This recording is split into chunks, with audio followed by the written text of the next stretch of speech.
Hello friends, how are you all.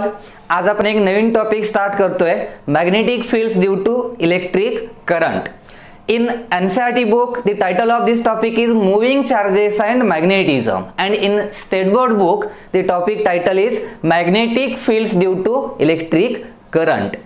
काही reference book तुम्ही बघितलं तर त्यामध्ये टायटल दिलेलं आहे magnetic effect of electric current. हा सगळा एकच सेक्शनचे टायटल आहेत ज्यामध्ये आपण इलेक्ट्रिक करंटचा मॅग्नेटिक इफेक्ट डिस्कस करणार आहोत. तर या सेक्शन मध्ये आपण जे काही कंटेंट्स डिस्कस करणार आहे त्यामध्ये सुरुवातीला आपण इंट्रोडक्शन बघणार आहोत ज्यामध्ये ओरस्टेड एक्सपेरिमेंट आणि त्याचे काही कन्क्लुजन्स आहेत. Then we will discuss about the Biot Savart's law. Then magnetic field due to a current carrying straight conductor, magnetic field due to a current carrying circular coil or loop. परत त्यामध्ये आणखी condition आहेत, magnetic field at the center of loop, magnetic field along the axis of loop. Then we will see about the Ampere's law and its application. Application मध्ये magnetic field due to along the axis of solenoid, magnetic field along the axis of toroid, ही त्याची different काय आहेत Ampere's law ची applications आहेत. In the second half of this topic we will learn about the force on a charged particle when placed in magnetic field, or if we place a current carrying conductor in magnetic field, then the force applied on conductor in that magnetic field. Then we will see how the charged particle move in magnetic field, means motion of charged particle in magnetic field. And based on this concept we will see a device, cyclotron, which is used to accelerate the charged particles. Okay, so this is the syllabus. हे सगळे contents आहेत. आता यामध्ये काही textbook मध्ये काय केलंय तर हा फोर्सचा पार्ट जो आहे, हा सगळा फोर्सचा पार्ट आहे, मॅग्नेटिक फोर्सचा, तो अगोदर दिलेला आहे, हा पार्ट नंतर दिलेला आहे. मी हा टॉपिक्स डिस्कस करताना नेहमी हा पार्ट आहे तो अगोदर डिस्कस करतो आणि फोर्सचा पार्ट नंतर. त्यामुळं मी पहिला पॉइंट जो घेणार आहे आज तो बायोट-सवर्ट्स लॉ. पण तुम्ही म्हणाल की सरांनी मधूनच टॉपिक स्टार्ट केलाय तर आपण जो सुरुवातीचा हा फोर्सचा पार्ट आहे तो नंतर डिस्कस करणार आहे, तो अधिक चांगल्या प्रकारे आपल्याला समजेल जर हा पार्ट अगोदर डिस्कस केलेला असेल तर. त्यामुळे हाच एक योग्य सिक्वेन्स आहे. या सिक्वेन्सने आपण हा टॉपिक स्टार्ट करतोय. तर आपण सुरू करूया topic. The title of the topic is magnetic fields due to electric current.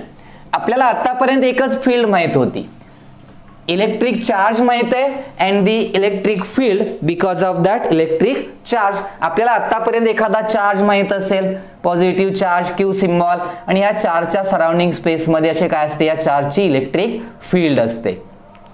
Electric field याच्या बऱ्याचशा प्रॉपर्टीज आहेत. It is a vector quantity for positive charge, its direction is outward, for negative its direction is inward. याच्या lines असतात, या electric lines of force, ह्या लाईन्सच्या properties आहेत. हे सगळं आपण डिस्कस केलेलं आहे. आता जे आपण डिस्कस करणार आहोत ते डिस्कस करणार आहे आपण we are discussing about the magnetic fields. आता मॅग्नेटिक फील्ड हा जो पार्ट आला, this magnetic field is similar to the electric field. Electric field आणि मॅग्नेटिक फील्ड मध्ये बऱ्याच सिमिलॅरिटीज आहेत. दोन्ही वेक्टर क्वांटिटीज आहेत. इथं आपण इलेक्ट्रिक फील्डच्या लाईन्स म्हणतो, इथं मॅग्नेटिक फील्डच्या लाईन्स म्हणायचं. Magnetic field is represented by a symbol B bar. आणि मॅग्नेटिक फील्डच्या ज्या काही डिफरंट प्रॉपर्टीज आहेत त्या प्रॉपर्टीज आपण मॅग्नेटिझम या सेक्शन मध्ये डिटेलमध्ये डिस्कस करणार आहोत, त्यामुळे इथं सांगायची गरज नाही.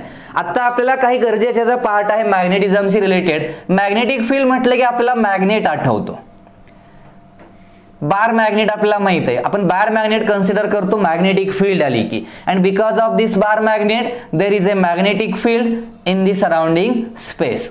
Magnetic field is a vector quantity, so it's directed from north pole to south pole outside magnet and south to north inside the magnet. Magnetic field च्या ह्या लाईन्स असतात. इथं जसं इलेक्ट्रिक फील्डच्या लाईन्स तशा इथं मॅग्नेटिक फील्डच्या lines. And these magnetic lines of force forms a closed loop. हा यातला एक महत्त्वाचा पार्ट. मॅग्नेटिक फील्डच्या लाईन्स जिथून स्टार्ट होतात तिथंच एंड होतात, त्यांचे असे क्लोज्ड काय असतात, लूप. मध्येच ही लाईन्स अशा कुठं टर्मिनेट होणार नाहीयेत, म्हणजे इथं इथपर्यंत लाईन आणि इथं स्टॉप झाले असं टर्मिनेट होत नाही. तर मॅग्नेटिक फील्डच्या लाईन्स जिथून स्टार्ट झाले तिथंच एंड होतात, म्हणजे त्यांचे काय असतात, असे क्लोज्ड लूप्स असतात. हे लक्षात ठेवा.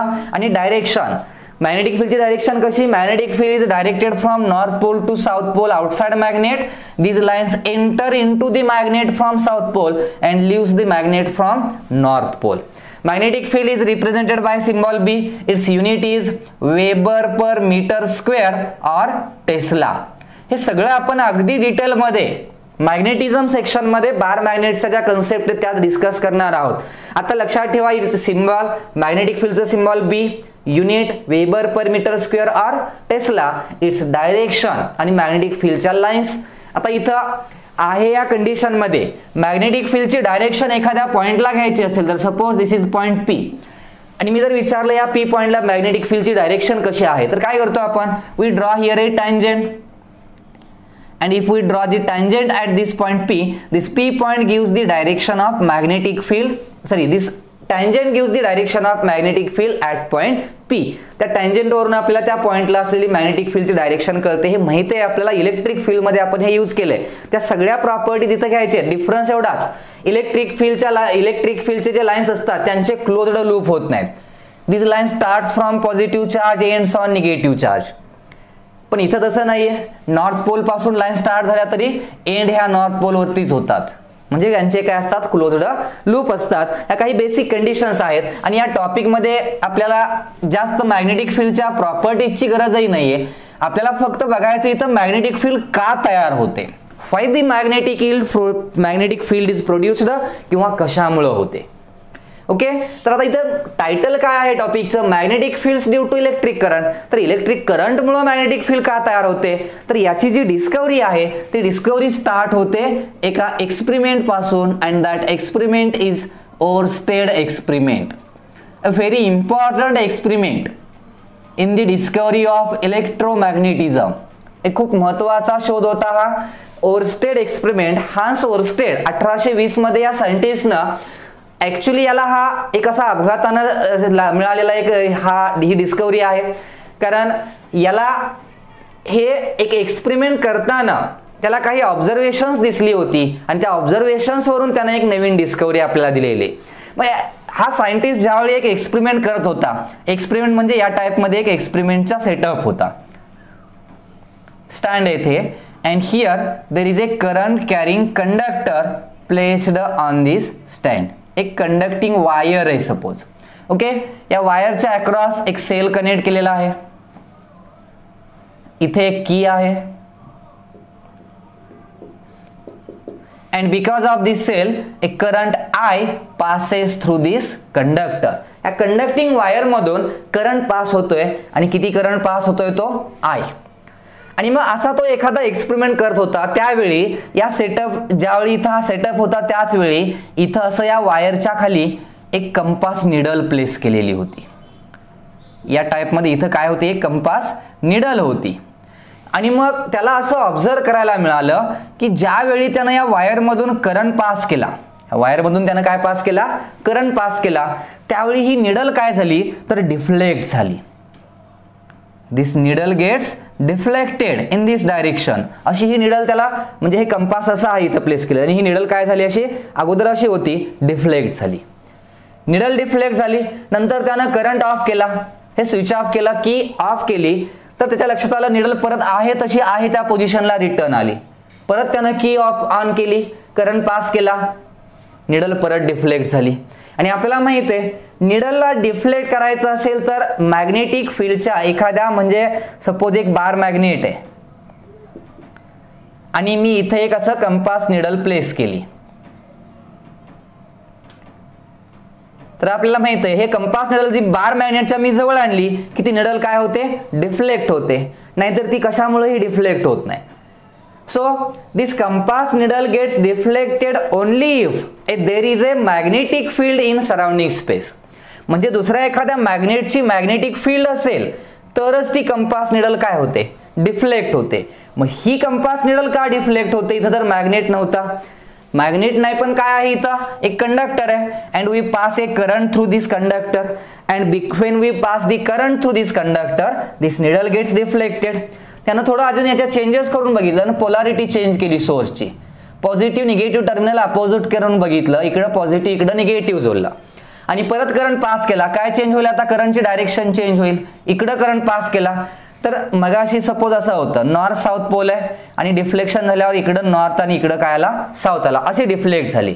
आणि ज्यावेळी करंटची डायरेक्शन चेंज केली आपण त्यावेळी असं ऑब्झर्व करायला मिळालं, आता साऊथ पोल इकडे डिफ्लेक्ट झाला आणि नॉर्थ पोल इकडे डिफ्लेक्ट झाला.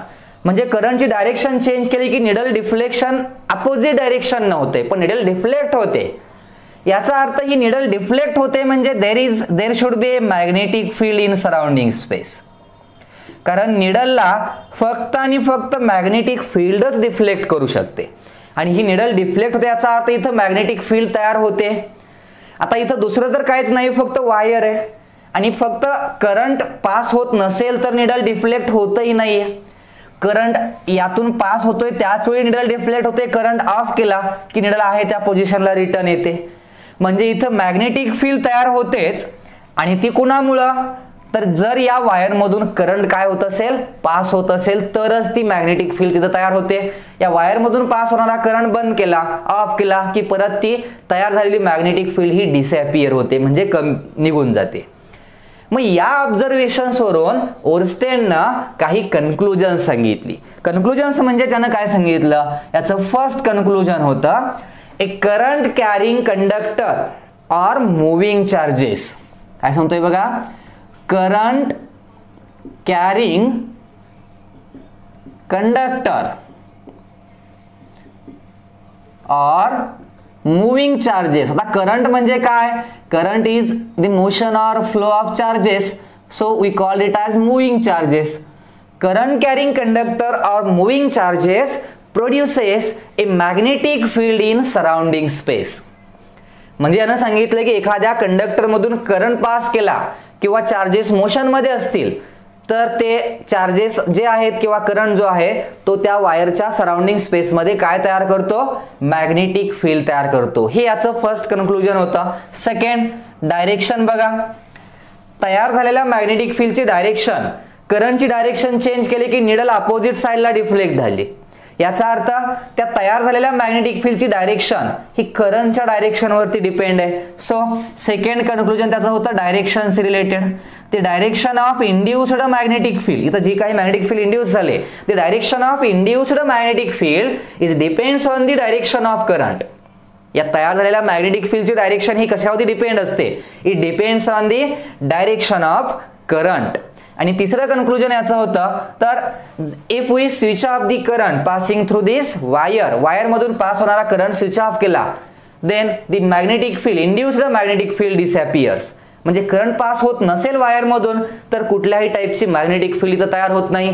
आणि असंही त्यानं सांगितलं की the strength or the magnitude of this magnetic field, magnitude of this magnetic field depends on the magnitude of the current. करंटच्या मॅग्निट्यूड वरती ही मॅग्नेटिक फील्डची स्ट्रेंथ जी आहे ती काय आहे, डिपेंड आहे. आणि मग या एक्सपेरिमेंट वरून हा सेक्शन अस्तित्वात आला तो म्हणजे magnetic effect of electric current. So magnetic field is produced when we pass an electric current through a conductor. एखाद्या कंडक्टिंग वायर मधून आपण जर इलेक्ट्रिक करंट पास केला तर त्या वायरच्या सराउंडिंग स्पेस मध्ये मॅग्नेटिक फील्ड तयार होते आणि हेच मॅग्नेटिझमचं ओरिजिन आहे. So why the magnetic field produces, magnetic field का तयार होते, magnetic field is produced when the charges are in motion. म्हणजे मुव्हिंग चार्जेस जे आहेत ते मॅग्नेटिक फील्ड प्रोड्यूस करतात. हे सिंपल आन्सर. मॅग्नेटिक फील्ड कुणामुळे तयार होते हे जर विचारलं तुम्हाला तर आन्सर काय देणार, magnetic fields are produced because of the motion, moving charges. Charges जर मोशन मध्ये असतील तर त्याच्यामुळे मॅग्नेटिक फील्ड तयार होते. आणि मग सिंपली आपण असं सांगू शकतोय, suppose this is a conductor, okay, and when we pass a current through this conductor in upward direction, असा upward direction ने यातून काय पास होतोय, करंट पास होतोय, then the magnetic field is induced in surrounding space. या surrounding space मध्ये magnetic field तयार होते. Now magnetic field is a vector quantity आणि त्याच्या लाईन्स हे असतात मॅग्नेटिक फील्डच्या. जसं बार मॅग्नेटला एक पर्टिक्युलर पॅटर्न मध्ये मॅग्नेटिक फील्ड तयार होते तसं इथं एखाद्या पर्टिक्युलर पॅटर्न मध्येच मॅग्नेटिक फील्ड तयार होते का हे चेक करण्यासाठी मग काय केलं आपण, तर एक पेज घेतलं. म्हणजे सपोज एक पेज आहे, मी इथं सेंटरला बरोबर एक होल पाडलं आणि त्यातून आतमध्ये अशी ही कंडक्टिंग वायर काय केली, इन्सर्ट केली. म्हणजे आता याच्या आतमध्ये इथं काय प्लेस केले, मी एक कंडक्टिंग वायर प्लेस केले. म्हणजे ही अशी खाली आहे आणि मग याच्यावरती मी आयर्न फिलिंग्स टाकल्या, लोखंडाचा किस इथं टाकलेला, मी आयर्न फिलिंग्स टाकल्यानंतर ह्या वायर मधून मी काय केलं, करंट पास केला, म्हणजे हे या टाइप मध्ये अरेंजमेंट केली. ओके, एक पेज होतं आणि त्याच्यावरती मी त्याच्या आतून सेंटर मधून या पेजला काय केलं, असं इन्सर्ट केलं, इथून आतमध्ये इन्सर्ट केलं. Now I connect here a battery and because of this battery or source and electric current. आता वरती इथं दाखवलाय म्हटल्यावर इकडं पॉझिटिव्ह, म्हणजे पॉझिटिव्ह टू निगेटिव्ह या वायर मधून करंट काय झाला, पास झाला. And now because of this current passing through this conductor and magnetic field is induced in the surrounding space. आणि इथं आपण ज्या आयर्न फिलिंग्स टाकलेल्या होत्या, सुरुवातीला या ज्या आयर्न फिलिंग्स होत्या त्या कशाही आपण इथं विस्कटलेल्या होत्या, पण ज्यावेळी करंट पास केला त्यावेळी इथं मॅग्नेटिक फील्ड तयार झाली. आणि आपल्याला इथं ऑब्झर्व करायला मिळतं, all these iron filings are arranged in circular loops. या सगळ्या आयर्न फिलिंगचा इथं असं सर्क्युलर लूप्स तयार झाले, म्हणजे ते आता एका पर्टिक्युलर पॅटर्न मध्ये ह्या सगळ्या आयर्न फिलिंग झाल्या, जशी त्याची सर्कल्स तयार झाली. का तयार झाली तुम्ही बघितलं असेल, बार मॅग्नेट वरती पेपर ठेवा, आयर्न फिलिंग्स टाका, त्याचा एक पॅटर्न तयार होतो, स्कूलमध्ये शिकलाय तुम्ही, तसंच आहे हे. याचा अर्थ असा होतो की त्या वायरच्या कडेनं सर्क्युलर फॉर्म मध्ये सर्क्युलर लूप्स तयार होतात मॅग्नेटिक फील्डचे. म्हणजे इथं मॅग्नेटिक फील्ड तर तयार होतेच आहे वायरच्या सराउंडिंग स्पेस मध्ये, but that induced magnetic field forms the circular loops. या वायरच्या कडेने याचे काय असतात, असे सर्क्युलर लूप्स असतात. म्हणजे जसं बार मॅग्नेटला जे मॅग्नेटिक फील्डचे लूप्स म्हणतो आपण, ते या टाइप मध्ये असतात. त्यासाठी सेम असेच जे मॅग्नेटिक फील्डचे लूप्स आहेत, ते मॅग्नेटिक फील्डचे लूप्स वायरसाठी कसे असतात, वायरच्या कडेनं सर्क्युलर फॉर्म मध्ये असतात. म्हणजे आपल्याला आता डायरेक्शनही सांगू शकतोय आपण, मॅग्नेटिक फील्डचे इथं काय तयार झालेत, आता सर्क्युलर लूप्स तयार झालेत. आणि मग इथं आता जर आपण मॅग्नेटिक फील्डची डायरेक्शन कन्सिडर केली, मॅग्नेटिक फील्ड कशी तयार होते हे कळालंय आपल्याला. आता आपण बघणार आहोत की या मॅग्नेटिक फील्डची तयार झालेल्या डायरेक्शन कशी फाइंड आउट करायची. मग आता या वायर मधून करंट पास केलाय आपण, अपवर्ड डायरेक्शननं करंट पास केल्यामुळं ह्या वायरच्या सराउंडिंग स्पेस मध्ये अशी काय तयार झाली, मॅग्नेटिक फील्ड इथं तयार झाली. आणि ह्या मॅग्नेटिक फील्डचे असे काय आहेत, हे सर्क्युलर लूप्स आहेत. म्हणजे या टाइप मध्ये त्या वायरच्या कडेनं अशी काय तयार झाली, ही magnetic field. Now this is the magnetic field induced. But magnetic field has a direction, मग याला डायरेक्शन कशी असणार. So to give the direction of this magnetic field induced we use right hand thumb rule. यासाठी आपण जो use करतो तो कोणता, राईट हँड थंब रूल. आणि हा रूल तुम्ही स्कूल मध्येही बघितलेला आहे, सोपा आहे. कसा यूज करतात हा रूल सांगा, right hand thumb rule.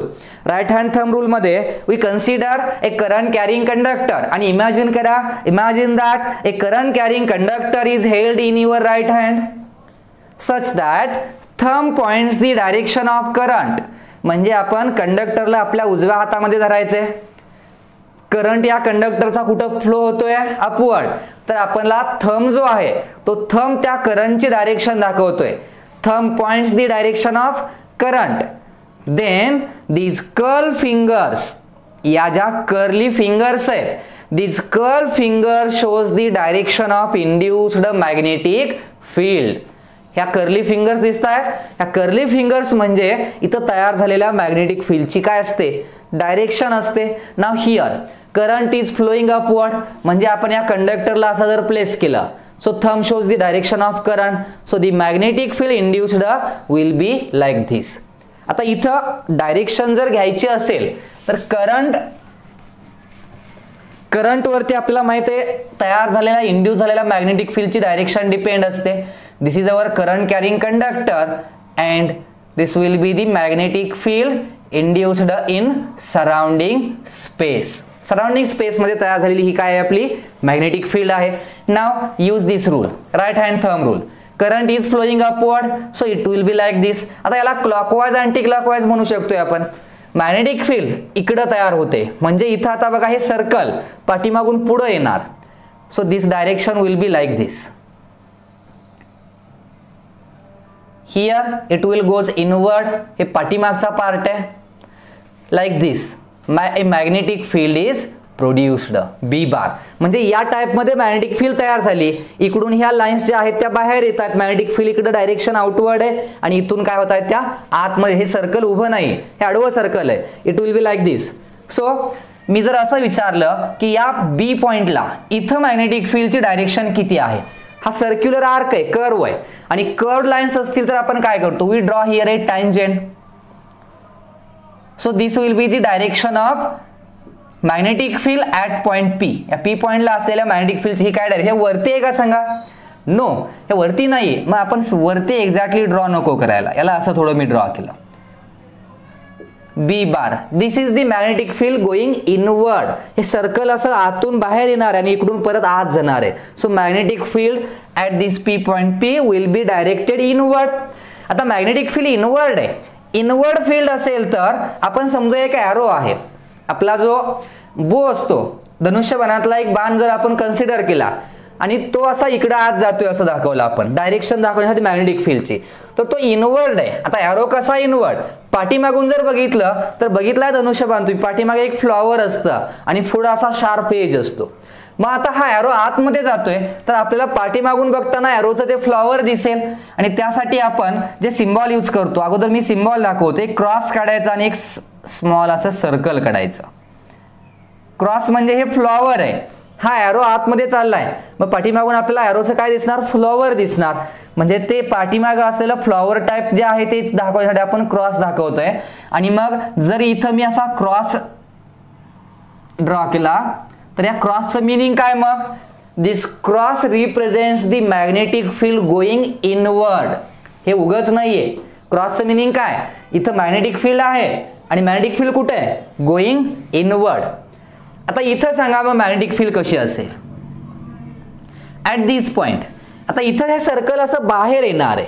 Now here the direction of magnetic field is now outward. म्हणजे हा ॲरो आहे तो आता पुढे येतोय, बाहेर येतोय.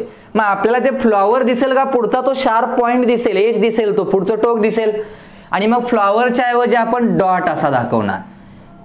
म्हणजे या टाईपमध्ये डॉट दाखवायचा आणि एक लहान असं सर्कल ड्रॉ करायचं, like this.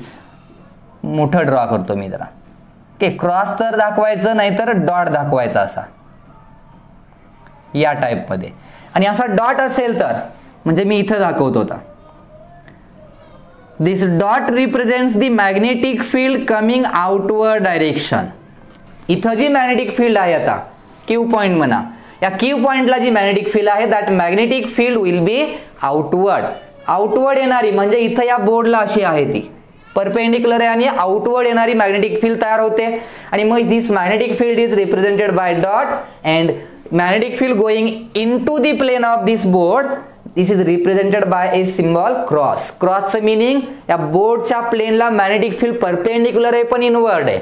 डॉटचं meaning this magnetic field is perpendicular to the plane of this board but coming outward. Cross आणि डॉटचं मिनिंग लक्षात ठेवा, ओके. आणि या टाईपमध्ये या मॅग्नेटिक इथं या वायरच्या सराउंडिंग स्पेसमध्ये ही काय तयार होते, मॅग्नेटिक फील्ड तयार होते. डायरेक्शनही कळाले असेल तुम्हाला, सोपा पार्ट आहे, लक्षात ठेवा व्यवस्थित. सो या बेसिक पार्टचा यूज करता लक्षात आलंय की एखाद्या वायर मधून करंट पास केला की सराउंडिंग स्पेस मध्ये मॅग्नेटिक फील्ड तयार होते, एवढं तरी कळालंय आपल्याला.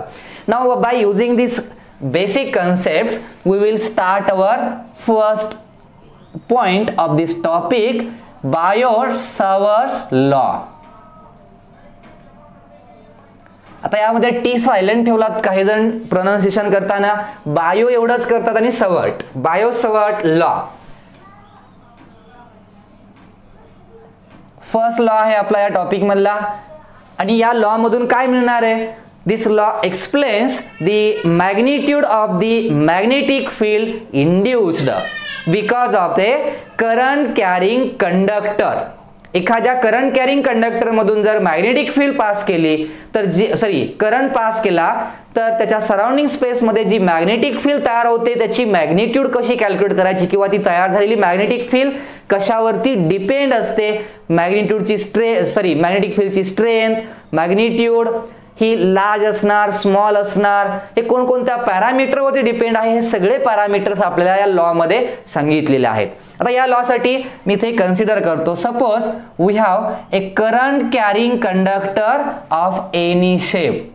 एक करंट कॅरिंग कंडक्टर आहे ज्याला कुठलाही पर्टिक्युलर शेप नाहीये, म्हणजे स्ट्रेट वगैरे किंवा सर्क्युलर लूप वगैरे असं नाही म्हटलं मी, एक कंडक्टिंग वायर आहे फक्त. ओके, XY म्हणा, XY is a current carrying conductor. आणि मग यातून करंट I पास होतोय अपवर्ड डायरेक्शन ना. Now because of this current a magnetic field is induced in the surrounding space. ह्या वायरच्या सराउंडिंग स्पेस मध्ये अशी काय तयार झाली, ही मॅग्नेटिक फील्ड इंड्यूस झाले. And now I have to calculate the magnetic field produced.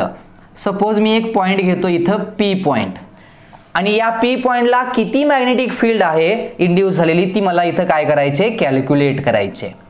आता इथं तयार झालेली जी मॅग्नेटिक फील्ड असणार आहे ती कशावरती डिपेंड असेल हे सांगण्यासाठी बायोट-सवर्स लॉ मध्ये आपण काय करणार आहोत. So we consider here a small element.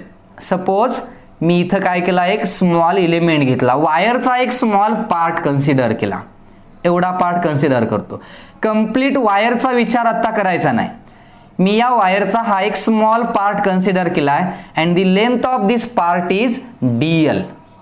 ह्या पार्टची लेंथ काय आहे, DL आहे. आता हा नियरली स्ट्रेट वाटतोय आपल्याला, छोटा पार्ट असल्यामुळे तो कसा असणार आहे, नियरली स्ट्रेट असणार आहे. ही स्ट्रेट वायर नाही पण हा स्मॉल पार्ट स्ट्रेट आहे आणि याला आपण वेक्टर क्वांटिटी मध्ये रिप्रेझेंट करणार आहोत. म्हणजे इथं या पॉइंटला असलेला हा टँजेंट समजूया आपण, जी लाईन दिसते तुम्हाला. ओके, आणि याला म्हणणार आपण DL बारला करंट इलेमेंट.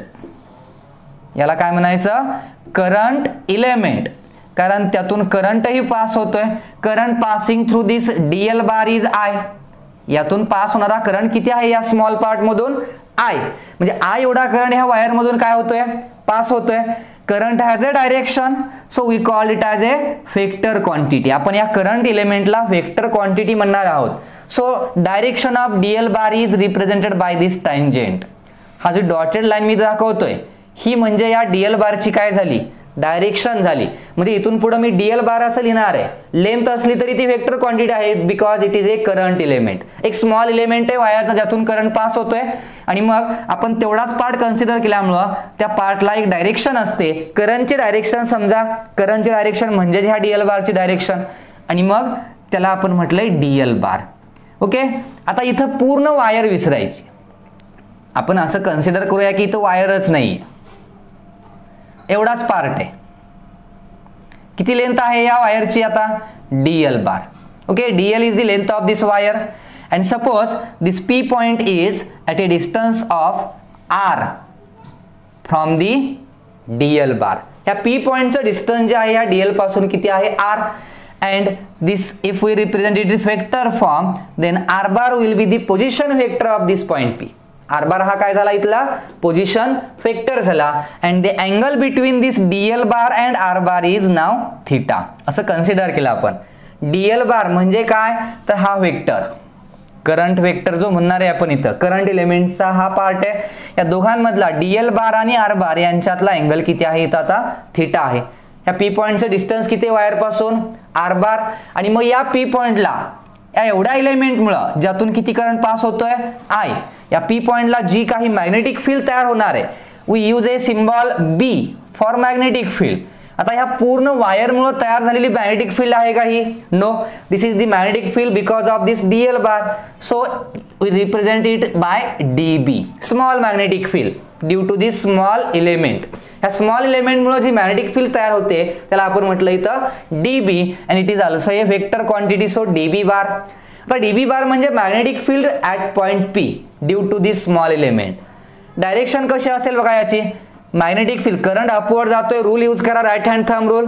मॅग्नेटिक फील्डच्या लाईन्स इकडून बाहेर येतील but at this point it will goes inward. So magnetic field will be inward. So this is our DB bar, magnetic field at point P. Now आता ही wire होतीच इथं, फक्त आपण याचा काय कन्सिडर केला होता, एक स्मॉल पार्ट कन्सिडर केलाय, हे लक्षात ठेवा फक्त. ही आपली वायर आहे, XY is our complete conductor. Now here the magnetic field at point P, the magnetic field at point P which is DB. This magnetic field DB is directly proportional to the current passing through conductor. या conductor मधून म्हणजे ह्या Diehl मधून pass होणारा जो current आहे I, त्या करंटला ही तयार झालेली मॅग्नेटिक फील्ड, this magnetic field DB will be directly proportional to the current passing through the conductor. Also this magnetic field is directly proportional to the length of conductor. आता इथं dB म्हणजे फक्त dl मुळे आहे म्हणून मी dl लिहिलं. dl is the length of this conductor or current element. So this magnetic field induced is directly proportional to the length of conductor. Then also this magnetic field dB is directly proportional to the sine of the angle between dl bar and r bar. हे line जोडणारी आहे, या line मधला आणि Diehl बार यांच्यामधल्या अँगलला सुद्धा ही तयार झालेली किंवा इंड्यूस झालेली मॅग्नेटिक फील्ड डायरेक्टली प्रोपोर्शनल आहे. लक्षात येते, ही मॅग्नेटिक फील्डची प्रोपोर्शनॅलिटी मिळते आपल्याला. अँड दिस डीबी और magnetic field due to this small element is inversely proportional to the square of the distance of point P from the element.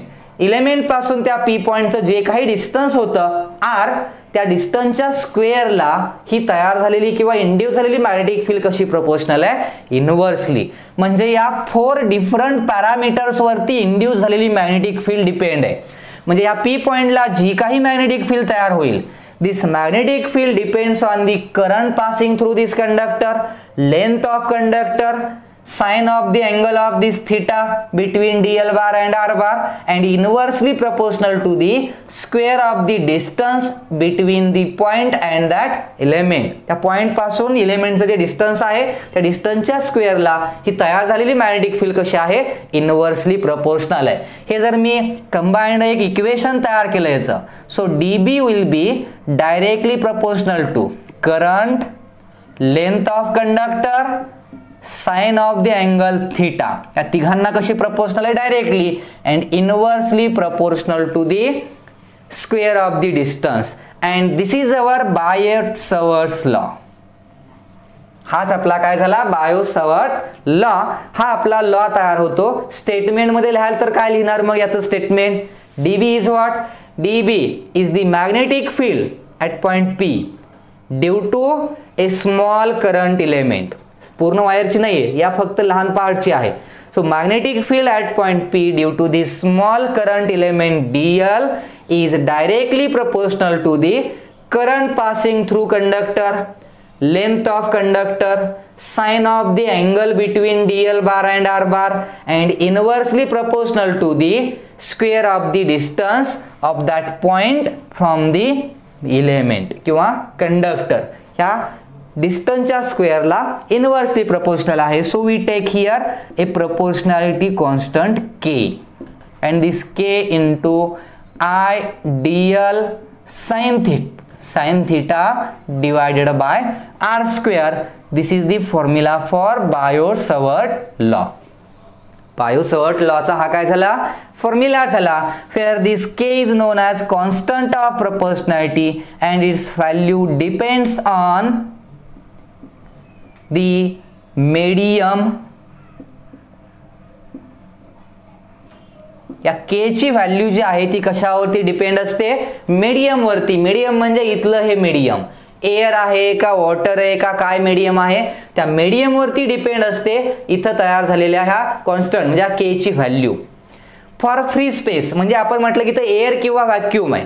For free space this value k is represented by a symbol mu naught upon 4 pi. Air किंवा vacuum साठी ह्या के ची value जी आहे ती अशी represent केली जाते आणि हा कॉन्स्टंट असतो एअर व्हॅक्यूम किंवा ज्याला आपण फ्री स्पेस म्हणतो. फॉर फ्री स्पेस ज्याला आपण व्हॅक्यूम म्हणतो और एअर किंवा व्हॅक्यूम असेल तर त्या के ची व्हॅल्यू असते 10⁻⁻⁷. के ची व्हॅल्यू काय, 10⁻⁻⁷ एवढी या के ची व्हॅल्यू असते आणि याला रिप्रेझेंट करतो आपण म्यू नॉट अपॉन 4 पाय या सिम्बॉलनं. And this constant K is exactly similar to the constant which we use in electrostatic. Electrostatic मध्ये पण आपण असा एक कॉन्स्टंट यूज करतो. इलेक्ट्रोस्टॅटिक मध्ये या कॉन्स्टंटला आपण 1/4 पाय इप्सिलॉन नॉट असं यूज केलं होतं, आठवतंय. आणि याची व्हॅल्यू काय होती, 9 × 10⁻⁹. या सेम कॉन्स्टंट सारखा हाही के कॉन्स्टंट आहे, its value is 10⁻⁷ for vacuum और air and here this mu naught is known as permeability. जसं आपण इप्सिलॉन नॉटला म्हटलं होतं परमिटिव्हिटी, तसं या म्यू नॉटला काय म्हणायचं, परमॅबिलिटी ऑफ एअर और व्हॅक्यूम. परमॅबिलिटी ऑफ एअर और व्हॅक्यूम म्यू नॉट व्हॅल्यू आहे. So from above equation we get value mu naught equal to, हे म्यू नॉट इक्वल टू केलं तर 4 पाय इकडे येईल, 4 पाय इंटू 10⁻⁷. मॅग्नेटिझम मध्ये हा फॉर्म्युला यूज केलेला आहे आपण, त्यामुळे तुम्हाला माहित आहे हा कॉन्स्टंट. हा कॉन्स्टंट कशावरती डिपेंड आहे, मीडियम वरती. आणि मॅक्झिमम लक्षात ठेवा, मॅग्नेटिझम मध्ये डिफरंट मीडियम शक्यतो नाहीच, एअर व्हॅक्यूमच आहे, त्यामुळे हाच कॉन्स्टंट यूज करायचा आहे 100% क्वेश्चन मध्ये. 100% कंडिशन मध्ये हाच कॉन्स्टंट घ्यायचा आहे आपल्याला मॅग्नेटिझम मध्ये. इलेक्ट्रोस्टॅटिक मध्ये मीडियम बदलते आपल्याला माहित आहे, त्यामुळे तो चेंज होतो, पण इथं हाच कॉन्स्टंट यूज करा. म्हणजे आपण हा बायोट-सवर्ट्स लॉ परत लिहायचा असेल तर असा लिहू शकतोय. So this magnetic field DB equal to, we can write it as K च्या जागी मी लिहिलं mu naught upon 4 pi into IDL sin theta divided by r square. So this is our Biot Savart's law. हा आपला काय झाला बायोट-सवर्ट law.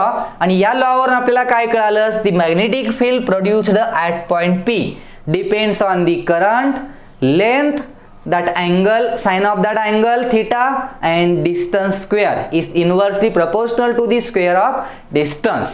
आता तुम्ही म्हणाल की ही जी मॅग्नेटिक फील्ड आहे ती DB कुणाची आहे, तर या एवढ्याशा वायरची आहे. कंप्लीट वायरची तुम्ही कुठं कॅल्क्युलेट केले, माहित आहे आपल्याला काय करायचं याच्या पुढे.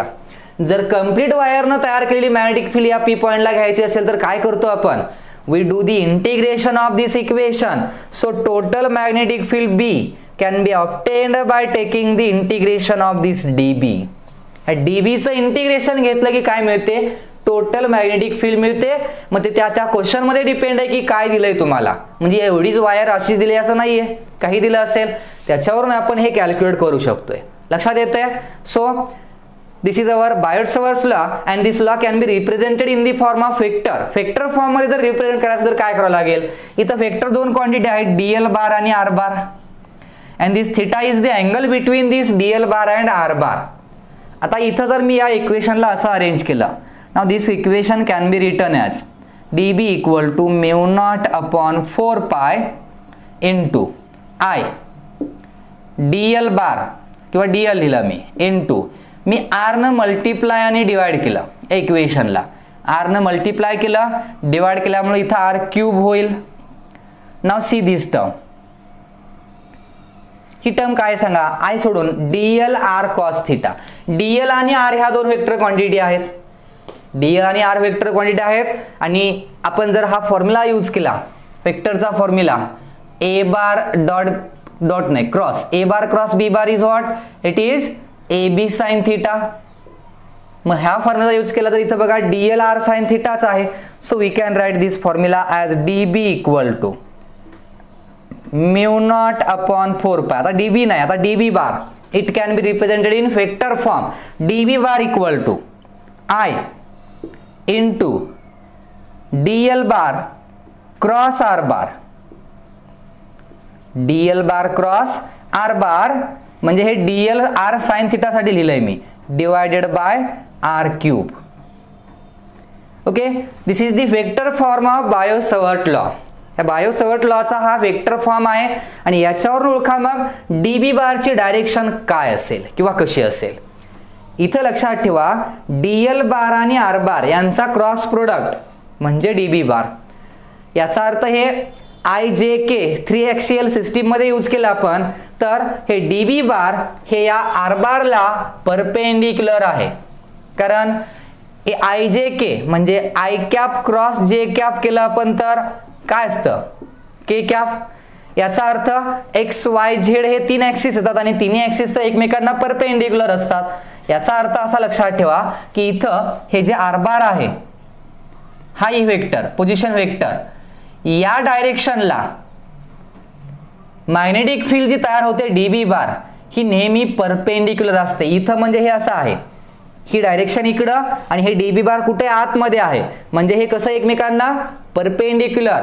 So this R bar and DB bar always perpendicular to each other. हे नेहमी एकमेकांना काय असतात, परपेंडिक्युलर. ही कंडिशन आपल्याला पुढे घ्यायचे, त्यासाठी सांगितलं मी. यांच्यातली डायरेक्शन लक्षात ठेवा. And now this is our Biot Savart law. Write down this law. एक कन्सेप्ट सांगतोय मी सर्क्युलर लूप साठी, म्हणजे आपण जे आता स्टडी केलं होतं. If A current passes through conductor I in upward direction, then the magnetic field is produced around this wire and its direction is, now it will be anti-clockwise.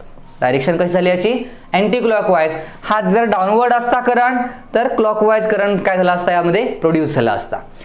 आता इथं wire straight आहे. If our wire is और current carrying conductor is circular loop. आपला conductor एक circular loop असेल तर काय करावं लागलं असतं, म्हणजे आता मी या वायरला बेंड करून याचा एक सर्क्युलर लूप तयार केला. अँड नाव वी पास एक करंट पास केला आपण. We pass the current I through this circular coil. या कॉइल मधून आपण काय पास केला, एक करंट पास केला. आता याची मॅग्नेटिक फील्ड, ही कॉइल अशी झाली, यालाच मी जर ही कॉइल अशी आहे आपली, याला मी असं प्लेस केलं तर या टाइप मध्ये दिसेल आपल्याला. This is our coil and here we pass the current like this. I हा करंट काय केला आपण यातून पास केलाय. आता या वायर मधून करंट पास झाला की मॅग्नेटिक फील्ड तयार होणारच आहे. पण या स्ट्रेट वायर साठी असे सर्क्युलर लूप्स होते मॅग्नेटिक फील्डचे. मग इथं कसे लूप्स असतील, या कंडिशनला ही मॅग्नेटिक फील्ड कशी तयार होईल, तर आपण इथं बघूया. सपोज मी एवढा पार्ट कन्सिडर केला वायरचा, एवढीच वायर आहे and current passing through this wire is I. आता इथं जर मी right hand thumb rule use केला, कसा यूज करणार बघा. Current is flowing in upward direction, so magnetic field इथं तयार होणारी जी असणारी ती कशी, it will be like this. This curl finger shows the direction of magnetic field. म्हणजे ही मॅग्नेटिक फील्ड आउटवर्ड, इकडून ह्या लाईन्स आउटवर्ड येतील, इकडून आतमध्ये जातील. So magnetic field because of this conductor is produced like this.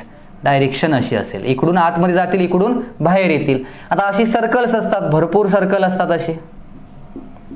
So in this manner the magnetic field is produced around this. सेंटरला विचार केला तर मॅग्नेटिक फील्डच्या लाईन्स कशा असतील, आउटवर्ड का इनवर्ड.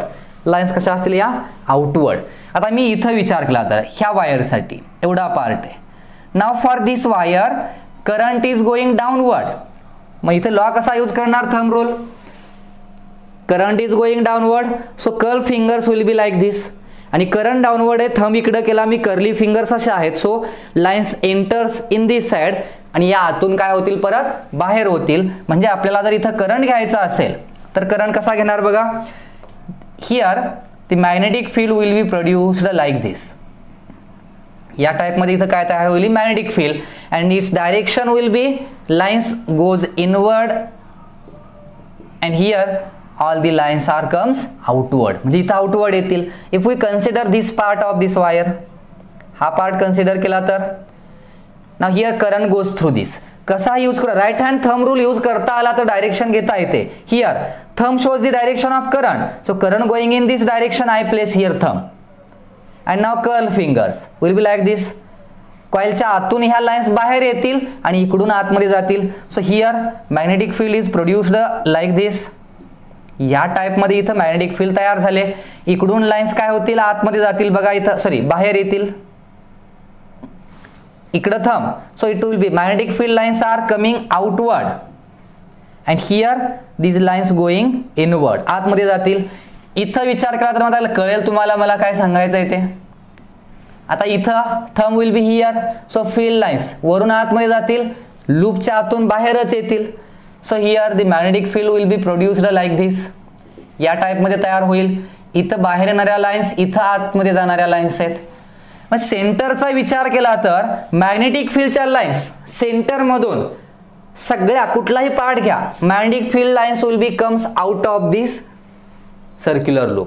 म्हणजे सेंटरला आउटवर्ड डायरेक्शन येणाऱ्या सगळ्या लाईन्स आहेत आणि मग जर आपण याला असं ड्रॉ केलं मी इथं, suppose this is our circular loop and magnetic field at the center of loop is coming in outward direction आणि outward असेल तर आपण डॉट दाखवतो. So this dot represents the magnetic field at the center of the circular loop and its direction is outward. Outward direction येणारी magnetic field आहे. आता यामध्ये बघा इथं जर कंडिशन घ्यायची असतील तर ही वायर आता हे असा लूप आहे. So here magnetic field lines will be like this. इथं अशा असल्या असत्या magnetic fieldच्या लाईन्स, या वायरच्याकडे नसत्या तर इट विल बी लाईक दिस. याची असेल तर याच्या लाईन्स अशा असतील इथं. ओके. आणि मग सेंटरचा विचार केला तर ह्या लाईन्स कशा असतील बघा, आउटवर्ड इनवर्ड. मॅग्नेटिक फील्ड इकडे आहे म्हणजे ह्या लाईन्स अशा तयार होणार, इकडे वरती जाणार. ह्याच लूपला असं केलंय आपण, म्हणजे हे अपवर्ड असेल, हे अपवर्ड म्हणजे लाईन्सची डायरेक्शन इकडे आली. ओके. सर्क्युलर लूप मधून सेंटर मधून इथं अशी अपवर्ड डायरेक्शन काय तयार होते, मॅग्नेटिक फील्ड. म्हणजे एखाद्या सर्क्युलर लूप साठी सुद्धा आपण ही मॅग्नेटिक फील्ड दाखवू शकतोय. आता इथं जर मी करंटची डायरेक्शन चेंज केली असती आणि करंट जर मी इथं सपोज क्लॉकवाईज पास केला, करंट डायरेक्शन चेंज केली की सगळ्या मॅग्नेटिक फील्डची डायरेक्शन अपोजिट झाली and here the magnetic field will B now inward. आणि इनवर्ड मॅग्नेटिक फील्ड जर रिप्रेझेंट करायचे असेल तर काय यूज करतो आपण, cross. So this cross symbol is used for inward. Now here this circular loop has a magnetic field at the center in outward direction आणि इथं असेल तर magnetic field ची डायरेक्शन कशी आहे, इनवर्ड, जे आपण इथं रिप्रेझेंट केले क्रॉसनं. सो सर्क्युलर लूप साठी थोडं हे मॅग्नेटिक फील्डच्या डायरेक्शनचं लक्षात ठेवा.